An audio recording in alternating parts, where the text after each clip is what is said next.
G'day YouTube. I haven't forgotten about yous. We've had a bit of life go on.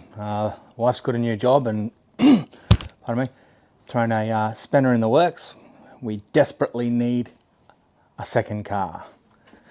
And the old black SS here isn't ready for the show. Still needs a gearbox. So I've gone and bought myself a second car, and me being me, I can't just go and buy any old second car. It has to be something fun. So I've come up with an answer, and here she is. She's not pretty. A VT 5.7 litre Berlina wagon.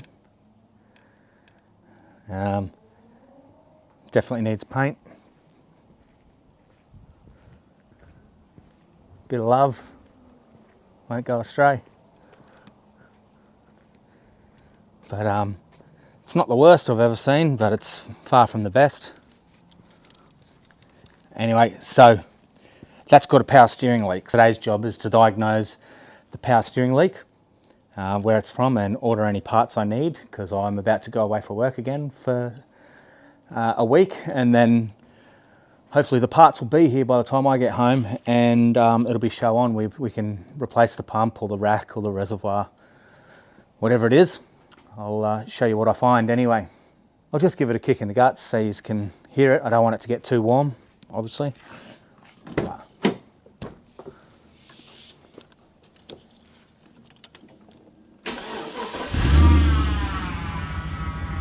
That traditional power steer whine. It's got there. I'll shut that off because that power steering pump sounds dead awful.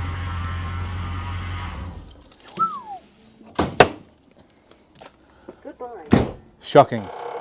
Here she is.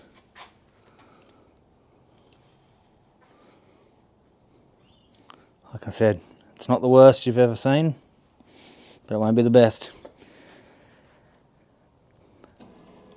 The original, the previous owner has had the automatic transmission cooler taken out of the radiator, and he's running a separate transmission cooler. He believes it's helping keep the temperatures down on the transmission, and I don't know what else he was worried about. So we're going to dig in, check it out. This is what I've had to come up with. The bonnet just fell down on my head. Stayed up for a while, points to it. But when you get a new car, make sure you know that the bonnet stays up. Because I don't know how I don't need stitches right now. Anyway, taking the air intake off.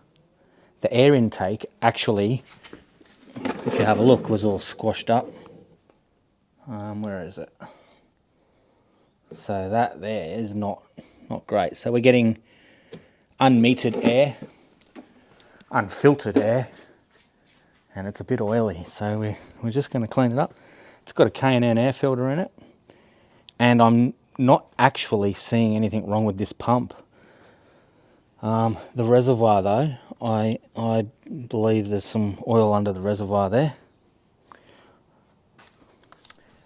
Just going to jack it up and check out all the lines and stuff underneath it, and the rack.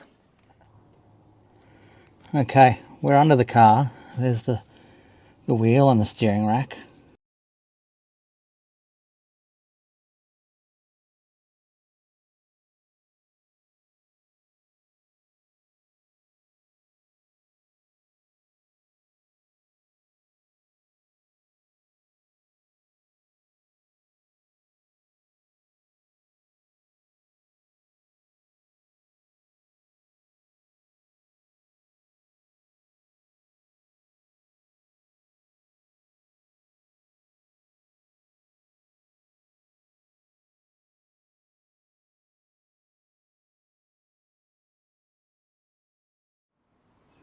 Righto, just got underneath it.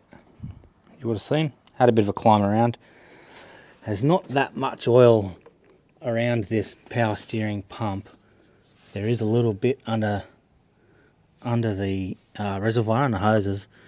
These reservoir and hoses, this reservoir lid is quite loose as well. The rubber has perished.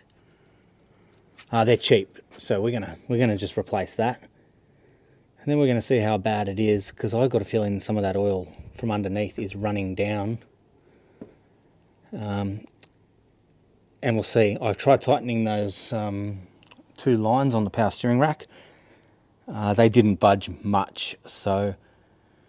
But I don't want to replace a whole rack if I don't have to, that's for sure.